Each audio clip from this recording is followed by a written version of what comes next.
everyone, and welcome back to Bobble Pod. We have been away for some time. It's been 8 months since I recorded my last episode, which was the digital marketing trends for 2024. I know it's been a while. 2024 has been a whirlwind in terms of what's been going on. I've been away, and in this episode, I'm going to talk about where I've actually been and give you a bit of a background insight into what will be going on. But we've got some team changes here. We used to have Callum, and we want to thank Callum for everything that he's done. But he moved on to the BBC and left us. Yep, we should have some crying emojis on the video there. But I'd like to introduce James. Hello, I'm James. It's lovely to be here. James will be taking more of the lead of asking more strategic questions based on some of the feedback we had instead of just coming up from topic points, because what we got and learned is that people like more interaction with the podcast, more questions, more topics being answered and going into a bit more of a deep dive.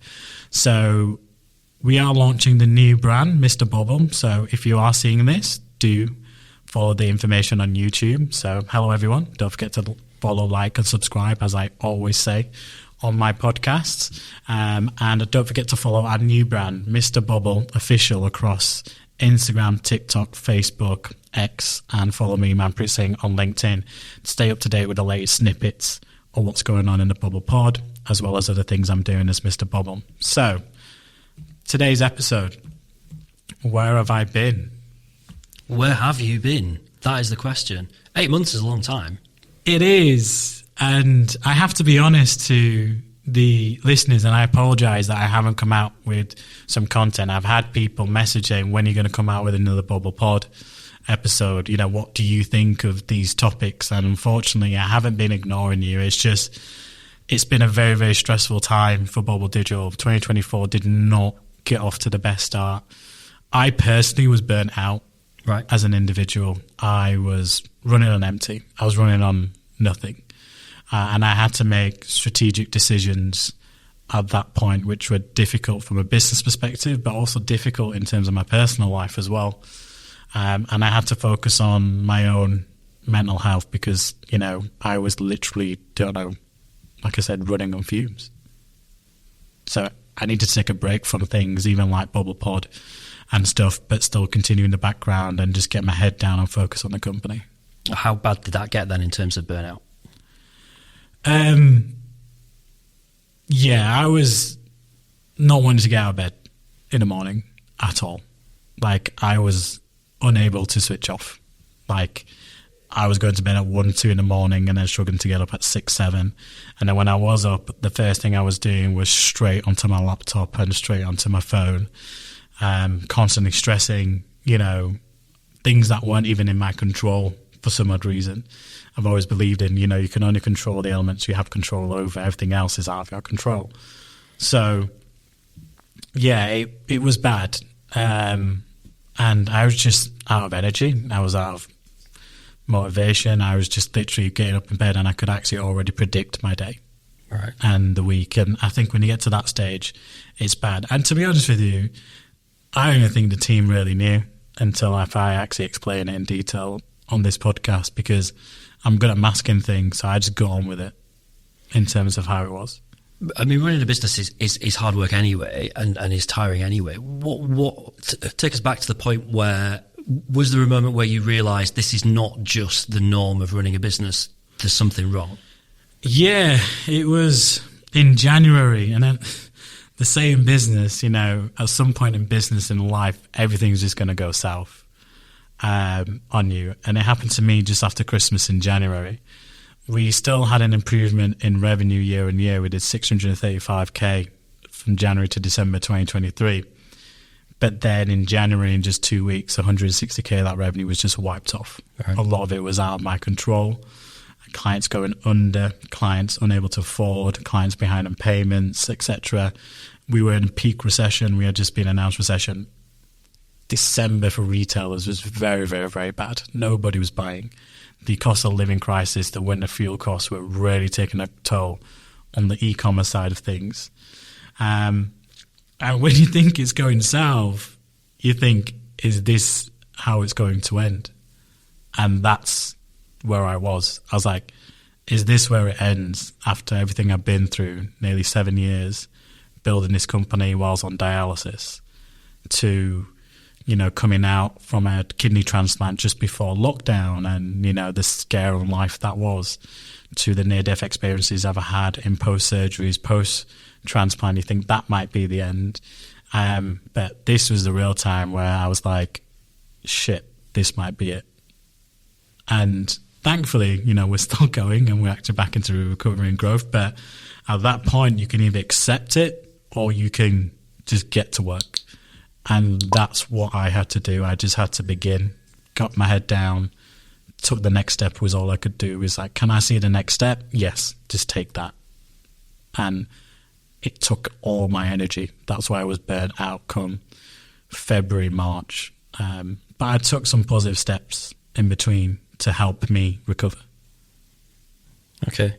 What was kind of the catalyst for... It sounds like there was a point where you were at like a crossroads, a bit of a sink or swim moment. Yeah. What got you past that? What made you fight rather than give in?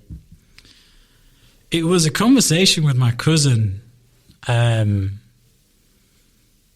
my cousin had said to me, I was just telling him a bit of what I was going through, and he said to me, he said I was his most inspirational person, and I was like, what the F are you talking about? How am I inspirational? And then I just like, this is what's going on. This is what's going on. I'm struggling. I'm burnt out. I've got no energy. I don't know how I'm going to get through this crisis. And he was like, Manny, you're an idiot. My inspiration doesn't come from someone who's already at the top. It's from someone who's going through challenges that you think only they can go through or they can overcome. And he made it very, very clear that out of all of us, and I've got a big family, an extended family, he's like, everything I've been through with so far in my life, from childhood to health, to my kidneys, to businesses, to being on dialysis, post-transplant, to even family issues, which I won't share into too detail in here. He was like, that's what inspires me, how you can just keep going with a smile on your face. And that made me realize that I need to keep going because, there's people that depend on me. There's staff that depend on me. There's, their livelihoods, their mortgages, their kids and everything like that. Their income. There's family, like my cousin. And thank you, Sim. He knows who he is. Who, rely on me for inspiration. I did not know that they saw me in that way. So I had no choice but to keep going. Did you have people that you felt you could reach out to for help? No. In my personal life, I always feel like I'm the one everyone comes to. I'm the one who's the most mature. My brother might disagree if he listens to this, but even he would admit when shit hits the fan, I'm the one to deal with everything. And I'm the youngest of 7 as well, so that's a lot of pressure but I'm always like, I am the black sheep of the families. They always say, who is the black sheep? But I always say the black sheep turns into the goat. So, yeah, no. The truth is, no. I didn't think I had anyone, either friends or people I've known from childhood, that I could go to and talk to. That was hard. Yeah, it sounds pretty tough. It sounds really tough. So, where are things now? Where are you now? Good. I started working with a mind coach to deal with, like, working out what my priorities are, getting some of my energy back. She's been really inspirational. We've had face-to-face sessions down in London, online sessions. We have weekly catch-ups on email. She's helped me get from burnout to a certain position in terms of where I'm not running empty anymore. So things are good. The business has fully, nearly fully recovered. We've done really well. We had a really good 6-month catch-up. So we're not in the risk. I mean, there's still risk, as there is, but it's not as scary as it was 6 months ago. Then through that, I started just recently hypnotherapy, which I would recommend to anyone. I'm like 3 sessions in, just to improve my sleep patterns, because obviously one of the big problems was not being able to switch off my mind was constantly thinking and going on about all scenarios in terms of business and personal life, in terms of what's going on. And there's a lot of people that were telling me I had key traits for ADHD and to get tested, but I just can't be bothered. Just don't have the time. I think it's about a 7-year wait or something to get a diagnosis for ADHD. At the moment, 7 years to know what. I mean, I'm finding a solution myself, so we'll find out. We'll deal with it.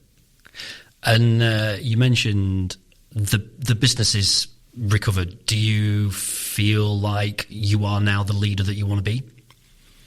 There's still a way to go. Okay. There's still challenges ahead, not easy ones. But the business is back on track to the way I want it to be. There's stability, there's growth, clients are happy. We made some good acquisitions. You can't see them, but there's Molly, who's our digital account manager in the room, and Laura, who's my office manager. So I hired people to take pressure and time and work away from me in areas. So Laura came in to literally take care of most of the admin, HR, payroll, help support my diary, on a regular basis. Molly was to come in to take care of client relationships and client activity. I'm kind of not fully removed, but mostly removed from client online calls and meetings. I just meet with them on a quarterly or 6-monthly basis, depends on when frequency is. So the team is beginning to function without me more and more successfully, and we're building on that foundation, which is good. Yeah. I guess what I want to ask you about now is like the link between your health and well-being and the performance of the business. And I guess it's which one of those comes first, because at any point the business could take another nosedive, market conditions, whatever could be around the corner. How confident do you feel if something like that happened that you'd be able to take it in your stride now? I guess the thing with me is there's nothing I haven't overcome in life, which is probably why people like my cousin find me inspirational. For me, it's just another wall to break down. I have this really good quote on my phone. It's like a part of my vision board, which says, "The price of progress is pain, the pain of discipline, or the pain of regret. Choose your pain." Right. That's literally on my mobile phone. I can get it out. People don't believe me sometimes. Literally, it's just right there if I get rid of my notifications. Right there at the bottom to remind me every single day. That is what it takes. Entrepreneurship isn't easy at all. I was watching this video by Cody Sanchez, and it connected with me than any other video I've seen online, because she said, if you choose entrepreneurship, you did not ask for easy. It's anything but easy. So with entrepreneurship, the universe asks you clear questions like, are you sure you want this? So you're like, yeah, this is what I want. And the universe is like, are you effing sure you still want this?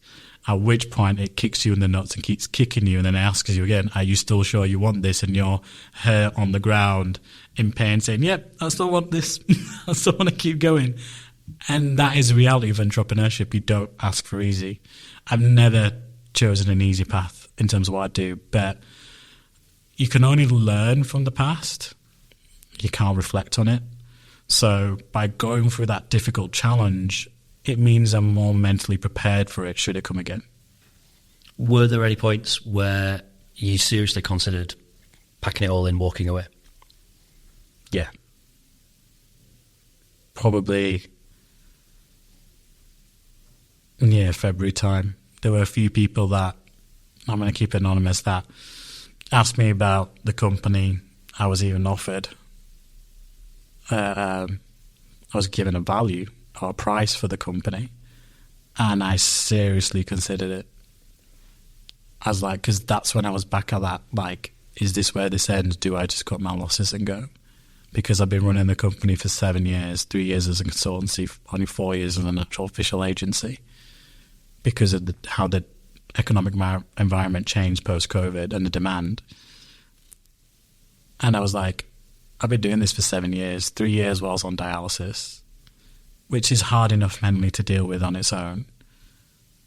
And then 4 years of growing it with setbacks, nothing to do with me. It's just the incompetency of government, incompetency of leaders, incompetency of other decision makers that impact our everyday lives, that everyone's been impacted by, not just me, even everyday people. And I'm thinking, yeah, it was tough. But then I look back at what I've achieved and think I'm not done with my story yet. So there's more I want to do. Okay. So I decided to go a completely different path and actually double down. And I went in further and I digged in deeper. And I was like, no, this is the path I've chosen. I'm going to stick to this path. We said at the beginning that 8 months is a long time. Obviously, lots happened in 8 months in every element of the world and of life. 8 months ago, I didn't know you. We first met in, I think it would have been February, and we were at an event. The showcase. Yeah, and we've been at various other events together. I'm sure you've been doing all manner of other networking, shows, exhibitions, events. When you've got to be, Mr Bobble, you've got to perform. You've got to be that guy. That was us all front. But how difficult was that at times? That's where, when you're burnt out, it's just so hard to explain, because maybe it's not. It's like you go into those events and it's like literally leaving the house every day and just taking a big breath in and be like, right, this is who you got to be. And because if I show a crack, then it can lead to suspicions to other people around me. And then that crack can turn into a huge fracture that can become irreparable. So it all comes from me. So me staying strong, confident, and showing to the team that everything is okay, took the pressure off them to deliver what I needed them to deliver on. Instead of me just coming in and moping and being distressed at work and just not talking and just letting my emotions just come out, it wouldn't have done anything for the business.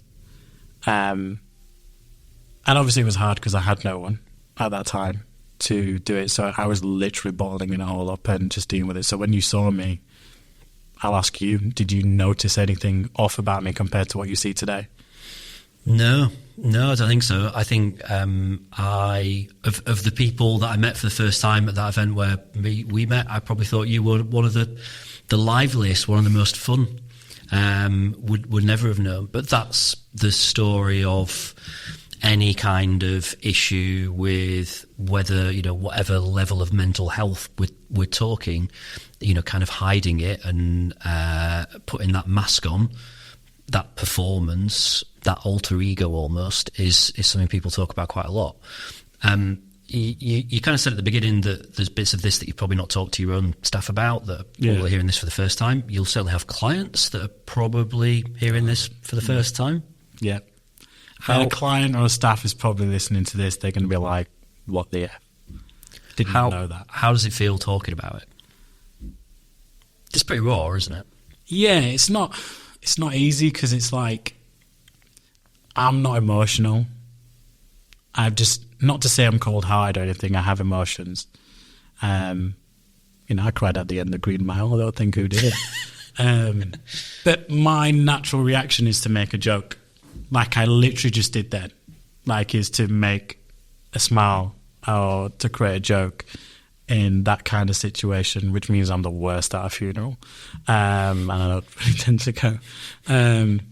But yeah, my emotions are a bit different to everyone else. I do express my emotions, but in a professional environment, you can't, because you can't show weakness or vulnerability, especially when you're a small business and you have big clients. It might make them uneasy and lose confidence, and then you're in a snowball effect. So to be able to talk about it now, I don't feel too bad. There is still that fear factor, like, oh, what if the staff hears that and what are they going to say? Or if a client hears this and be like, okay, wow, did not know that at all. But I don't care. I think that's the growth I've had mentally, in terms of sometimes it's good to share the journey, because I have spoken to other people, business owners in that time frame, and everybody's struggling. So hopefully by telling my story, I told my story about what happened with my kidney failure and everything on previous podcasts. So I'm a bit of an open book. But hopefully by telling everyone why I've been disappeared. I mean, I wasn't even posting on LinkedIn. I was so active on LinkedIn. I wasn't posting anything. I wasn't posting any pictures of me on social media or anything, just the things I had to. So like when I was at a marketing showcase, I was creating a video. But that wasn't the normal person you were seeing. That was just who you were used to knowing and seeing, because that was like my default setting, if that makes sense, that I had to go to. So there is a bit of a fear factor in terms of like, and potentially even risk factor. But hopefully someone that's listening to this episode, someone's watching this or even watching clips of this, you're not alone. Yeah, well said. What do you feel that you've learnt about yourself in the last 8 months? A lot. I realised that this is going to sound egotistic, I'm unbreakable. I think that gives me a lot of confidence that no matter what is thrown at me in my business life, my personal life, that I just find the will to get through. And I think that's a gift from God that I will forever thank. That ability just to carry on when all seems lost and hopeless is something I value. But there's factors that push that. There's reasons that push that, as I mentioned earlier. So to hear people, see me as inspiration, people close to me, to see staff look up to me and, be grateful and love the job that they have is great. But the key thing I've learned is more about myself, and that you should go out and get help. And I did. And I think if I didn't, I would have. If I didn't have the mind coach, I don't think I'd be here where I am right now. Right. She was very, very inspirational to me. And I think what I learned about myself was not just to continue balling up, but if I couldn't go to someone, find someone or a specialist. And that helped. Because then a problem written down is a problem halved, some people say. And being able to actually speak in a safe environment, and even having the time. Like I was going down to London, I was like, should I even be spending money on train tickets to be going to London to have specials? But it was helping me in terms of get out of burnout and get back into some energy levels and refocus my mind and everything. So yeah, I think the biggest lesson I learned about myself is that, as I wanted before, was I was able to reach out to at least one person or get some specific specialist help and identify the problem before it got worse. Yeah. You said a moment ago, if you didn't find, I think you phrased it as if I didn't find her, I don't know if I'd be here now. What do you mean by that? Probably like I don't even think Bobble would be running right now as a company. I don't know where I would be as a mental state.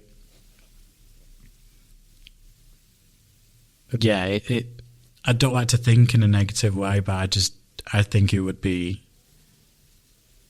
I think I'd be at rock bottom. Okay. But the fear of falling to rock bottom is what drives me forward. Like, I cannot fail. Okay. I will not fail. And I've proved that again. I haven't succeeded yet. I'm still on that journey, by the way. But I have life achievements to achieve, and that's what I want to do. We've done a lot of reflection over the last 8 months. Let's flip that around a little bit, and at the risk of sounding like the last question someone asked in a job interview, where would you like to be in 8 months' time? So if we look forward and look to the future, and flip that around, 8 months' time, where do you want to be? Where do you want the business to be? It's not so much the business now where my short-term ambitions are. The business has a good structure, foundation, good team in place. the business will continue to grow with our investment into business development, the great work we're doing with clients, the growth we're achieving with clients, and the new clients that want to work with us. So, we did 635K in terms of numbers-wise. I'd like to be a $1 million turnover agency in the next 8 months. And I think that's highly achievable. Yeah. And that will take us to the next level as a business. And I think that's just going to come in. That's a question of time, more of when, not if. For me, my goals are, and I probably should have said this earlier, what a lot I've learned about myself is I need to give myself more time outside of family, work, and other people. I need to focus on myself. So I have I have ambitions of where I want to be in my personal life. Yep. In 8 months. And I think if I'm there, then naturally the business will do better in terms of like my improved sleep, my better health, my weight's coming down, back into a routine, me being more switched on, but also in like a personal life. I'm 35 years old, not been in a serious relationship for a long time because of health and dialysis. So I guess one thing that I'm going to be honest with, I don't think I'd say this, is what I noticed is how lonely it was the last 8 months and not having anyone. And I think, and some of the revelations that have come out from some of my mind coach sessions and my hypnotherapy is that I strive for peace and to be with someone. So what I'm trying to say, if there's any ladies watching this, I'm on the market. But again, I just go to default making a joke instead of getting emotional or teary. But yeah, I think it's time for me to focus on me and put back and start being selfish and put money first in decisions in personal life and business life. Does this work for me?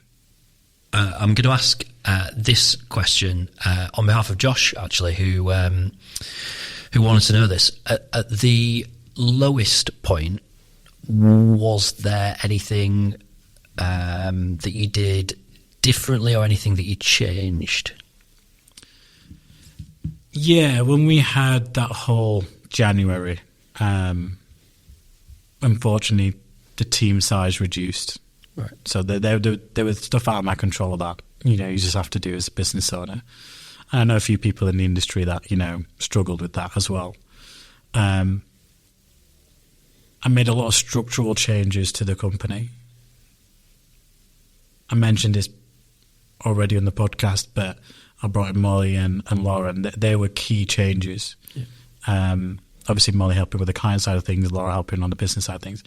I realized that I needed to take control of key areas of the business that only I could, with my experience and knowledge, work on. And most importantly was business development and where that came from. We changed a whole host of process systems. We had a lot of contractors, no more contractors. We looked at the services we were delivering, which one are we really good at, and did that. We even looked at which clients we could improve on and build. There was a lot of cleaning up of process and systems. There was a lot of cleaning up of how we build. There was a lot of cleaning up of what we're paying out. There was a lot of cleaning up of like our strategy, our planning, and everything. We actually started a website project last year. We're actually going to get it complete by October because we're now back on track. So what really helped was the phase 3 launch of Bobble Insights. So continuing with that build was really, really important. And for me, I just needed a win because I was at a low point. And when I mean a win is like some people will get this, is you need a win in terms of like a client win, a big client win, just to kind of prove to myself I'm still that guy, I'm still got it. Yeah. And I was like, I need a big client. I need to go out and win a big client. And we won Milliken in April. $1 billion global company for flooring, tiles. And I led on the conversations, I led on the strategy. The team was there, but it was 99% me. No offense to Lewis and Molly, but it was 99% me. And we got that win. And when that was announced, that was almost like my second win. Like, it was almost confirmation, like, I've still got this. Yeah. And that's what helped. That makes sense. We've kind of flipped and flopped between talking about like health and business. The school of interviewing would say you should never ask people a closed question, but I'm going to ask you a very closed question here. If you had to pick between either your health or your business, if it got to that point, what would you choose? This is going to probably surprise people, but it's going to be business. And a lot of people saying you're stupid, Manny, and they're going to say, what the hell, but I have a team to look after, a team who's got mortgages, family, dependents, income. I mean, yes, you could say they'll eventually get another job, but the disruption it causes to them is unreal. They look up to me. You know, where we win as a team, we fail as a team at Bobble. My business not only just supports me, it supports my wider network, my family, and, you know, wider things that people have no idea of it. So the sacrifice I've made financially in terms of the amount of money I put in terms of 6 figures, you know, above $250,000 to get this business to where I needed to get to with the Bobble Insights and the build of the UAE element is a lot. And it sounds stupid when I hear it in my head that I would choose business over health, but there's people that depend on me and there's people that are inspired by me, and it's like the business cannot fail. It just can't. Which just sounds stupid because if you have no health and then you have no business, but people, I think that's the problem I need to identify and work on is like, actually, I need to be in a position where I can focus on health first. So you asked me in terms of what does the next 8 months look like. That's why I said it's more personal than business. Any regrets? Many. Dealing with situations. Probably spending too much time in the UAE last year. Not that I spent a lot of time, but like losing my focus of what was the core, losing my focus on so many things of the business, just thinking everything is fine, losing focus on the economical environment. I think just the biggest regret was like I should have seen this coming. And I really didn't. Was it naivety? Was it overconfidence? I don't know. There's always going to be regrets, but if you focus on the regrets, you're never going to move forward. So there are. Some are just personal, unfortunately. But we move forward.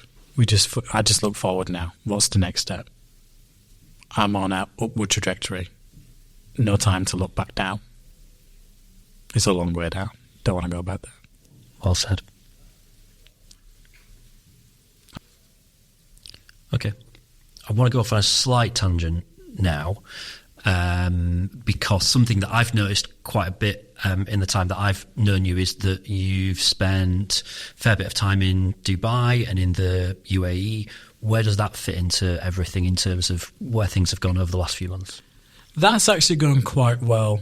We did some great campaigns during that period for Brunch City, which when I go to Dubai and people are like, what do you do? I was like, well, this is what we do. Well, this is what we've done for Expo City, and we did all the ads for Brunch City. And like, oh, yes, I saw that, and I've been to that brunch, and it might be going up for some awards, which is great. The relationship with our client from the UK and the UAE, TGP, has been fantastic. I met with them last week, and we've now just signed off something in Riyadh, Saudi Arabia. So that relationship is just growing, and the work we're doing, well, the work the team's doing is absolutely fantastic. And we picked up an automotive client out there, and I'm back there. So I feel like that might have caused some of the problems, though, Dubai, in terms like I was a bit distracted, right, of what was going on in the UK economically and what's going on, which means I could have been a bit better prepared for what happened in January, and that I was spending a lot of time in Dubai. And the reason for that is I was in love with the country, to be honest with you, in terms of how refreshing and modern and technologically advanced, and how the work culture was and everything, it was just like a breath of fresh air instead of coming back to the UK and just being in that lower mental state. So there was a part of me wanting to just to go back, even if there was nothing to do. There was like, I just wanted to be back in Dubai. But I've been a bit more sensible, a bit more planned and focused, and we're just letting Dubai grow organically, and it's grown organically quite well. Yeah. It pays for itself.